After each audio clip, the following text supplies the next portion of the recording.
What's up guys, welcome to SuperCars of London and properly episode 1 of testing a bunch of new cars to replace the Audi A1. And this is where it all began, at Watford Audi, where Sanj, head salesman here, sold me the Audi A1, and then I took it back to him 6 hours later, all blacked out, and he totally fell in love with it. And I've known Sanj for many years, and today he has sorted me out with probably the first realistic replacement to the Audi A1, and it is a brand new 2016 Audi S3.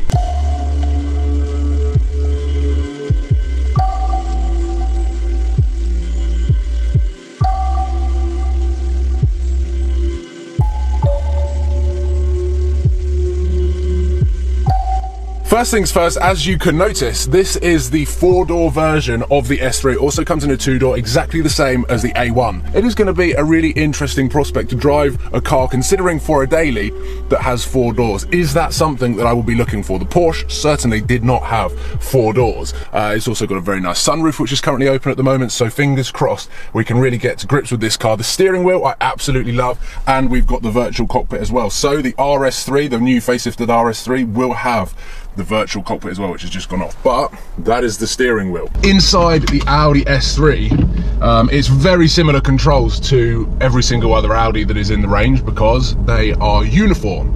The seats are really nice. We've got the quilted sports seats here, and to move off, it's very easy to do. One thing that I said in the Porsche, pretty much right from the word go, as I was discovering all of the controls, everything that was in the Porsche, I was learning on camera. This, however, just feels very familiar, and of course, to a lot of people, that is something that is comfortable when buying a new car. They want something that they're used to, something that they're not going to have to press all of the buttons to work out what things do. Whereas I think I'm completely the opposite. I'm considering stepping away from a brand or a manufacturer that I know, like Audi and Mercedes, and going for something completely different that I'm not that familiar with, so that it's a real learning curve. And I need to turn start-stop off because I don't like it. Back on. I just don't like the lurch of... Inside the car, it already feels so much more spacious than my A1. If I was to compare the A3 and the A1, you kind of look at them and go, okay, they're quite similar, but actually being in this car and looking at those back seats compared to my A1, they are vastly bigger. So that's something that I'm definitely looking for. In a daily, it's more about practicality than it is anything else. So I think with back seats like as big as that, transporting, I'd say, fully grown adults around, you need some big seats in the back.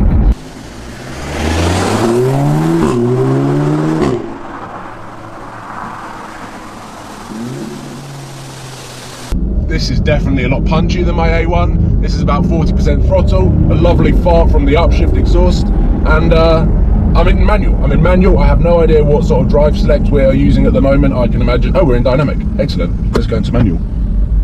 And let's find out the capabilities of the facelifted S3. Ready? Jesus. This is quick. Very quick.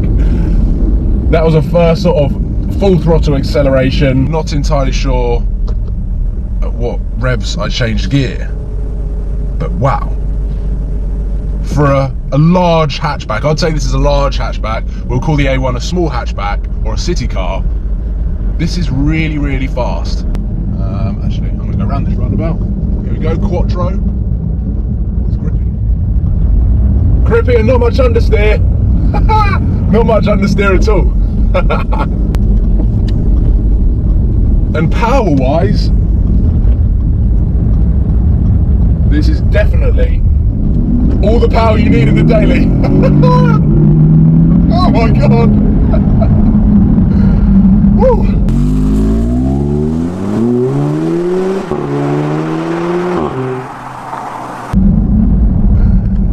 The performance on this car is definitely impressive. Okay, I've kind of realised I was getting a bit ahead of myself and doing a doing a test on its performance capabilities, whilst trying to talk about what it's like as a daily.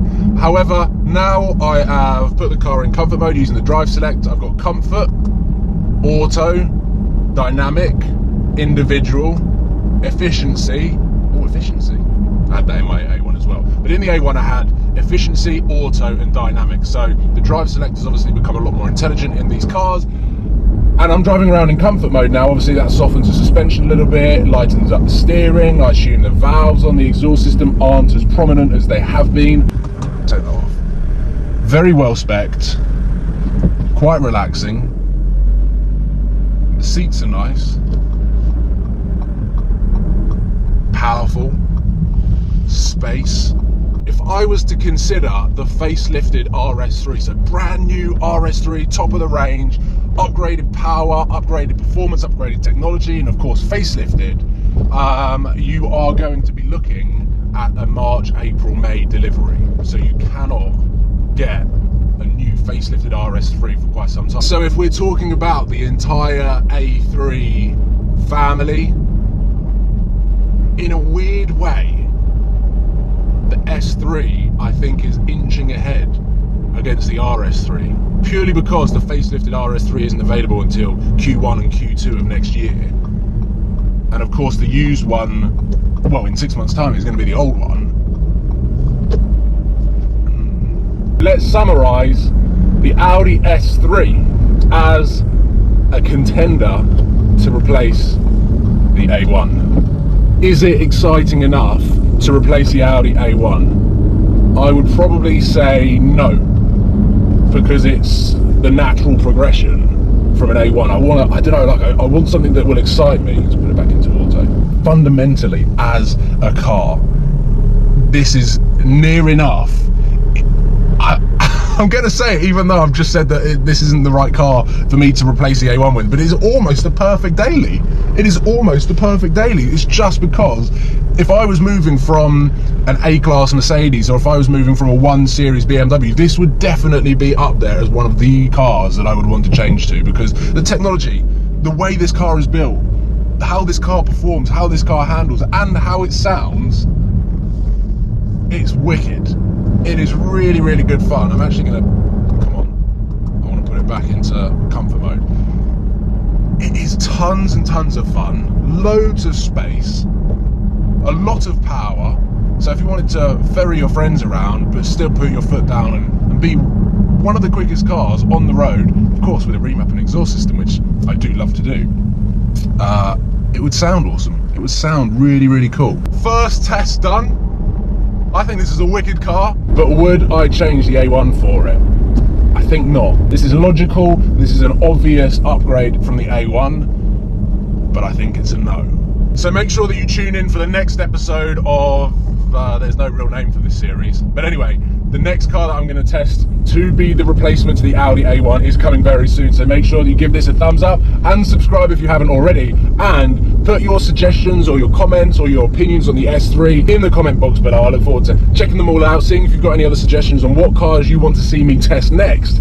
But as the S3 goes, the 2016 facelifted Audi S3, we're finished. Thank you for watching, and I'll see you soon. Cheers, guys.